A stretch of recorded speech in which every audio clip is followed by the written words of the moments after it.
Ce dimanche mériterait de s'appeler dimanche de Létaré ou dimanche de Gaudété si le nom n'était pas déjà pris. Et pour ceux qui n'ont pas fait latin comme langue vivante, cela veut dire le dimanche de la joie. Parce que chacune des lectures qu'on a entendues nous parle de la joie. La première lecture, extrêmement joyeuse. Réjouissez-vous avec Jérusalem. Exultez à cause d'elle. Soyez pleins d'allégresse. C'est joyeux comme lecture.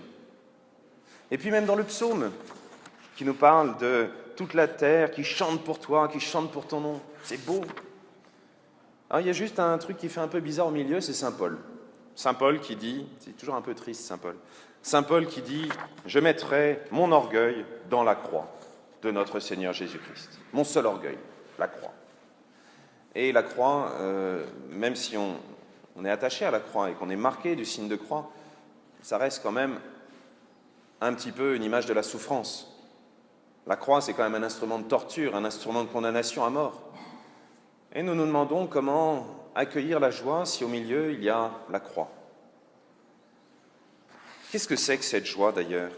Jésus nous met en garde en nous disant « Réjouissez-vous, mais ne vous réjouissez pas parce que les esprits vous sont soumis, réjouissez-vous parce que vos noms sont inscrits dans les cieux. » Cela ne veut pas dire qu'il ne faut pas se réjouir que les esprits soient soumis, non, mais il faut d'abord se réjouir de ce que nos noms sont inscrits dans les cieux, c'est-à-dire dans le cœur même de Dieu.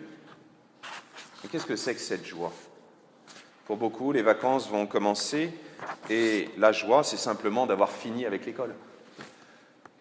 Pour d'autres, la joie, c'est de retrouver sa famille. Mais cette joie, vous voyez, elle peut être très facilement polluée, teintée d'une amertume bizarre. Il suffit de lire le même texte que celui qu'on a entendu avec une tristesse infinie en se disant « tout ça, ça va terminer dans peu de temps, c'est la fin ».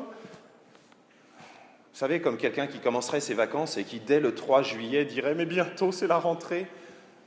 Oui, c'est vrai. Mais alors, d'où vient cette joie? Qu'est-ce qui nous donne cette joie profonde et que rien ne peut enlever?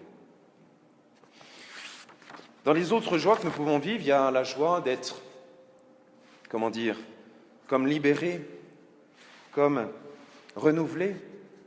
Dans la première lecture, on entend « vous-même, vous serez comme une herbe nouvelle, toujours rajeunie ». Vous savez, ces champs qu'on coupe et puis qui reverdissent et qui reprennent de nouvelles couleurs et encore de nouvelles herbes qui repoussent. C'est vrai, c'est une joie.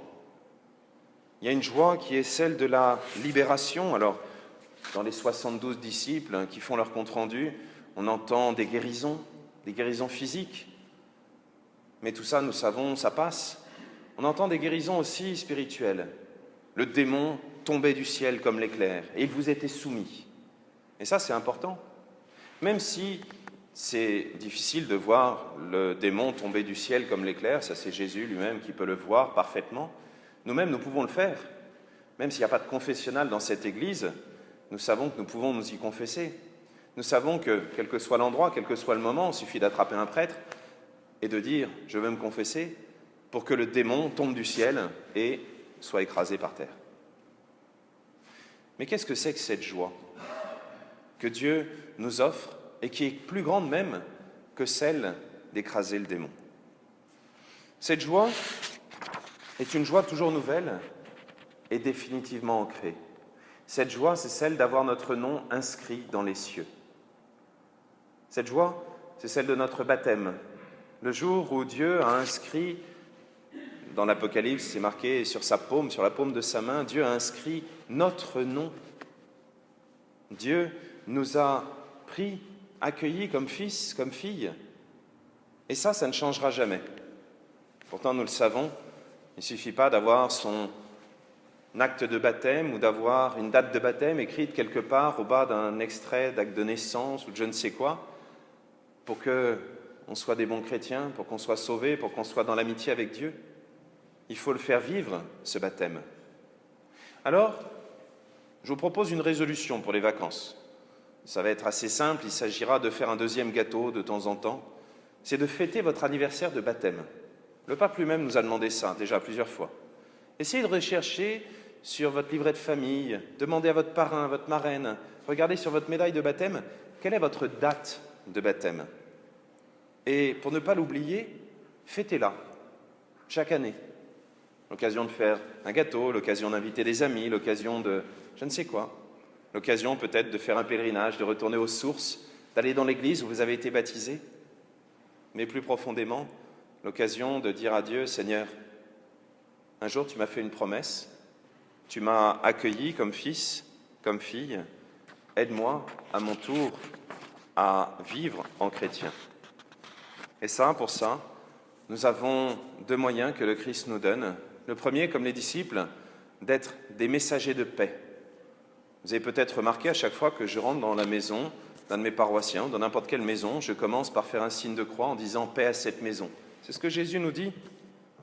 Dans toute maison où vous entrerez, dites d'abord « paix à cette maison ». Nous pouvons tous le faire. Peut-être pas bénir les gens, les mettre par terre, à genoux, en disant « je vous bénis », non. Mais on peut toujours dire « paix à cette maison ». Que la paix soit avec cette maison, que la paix soit avec vous. C'est pas la peine de se prendre pour l'évêque. Pax vobis. Non, on peut tous le faire. Pas seulement dans les mots, mais aussi dans les gestes.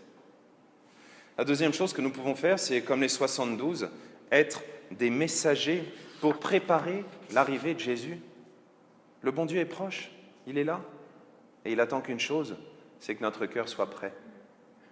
Vous savez, quand on essaie d'apporter la paix à une maison, et qu'à l'intérieur, ils sont tous en train de se chamailler, pour dire des mots qui sont à peu près polis dans une homélie, eh bien, c'est difficile d'être un artisan de paix.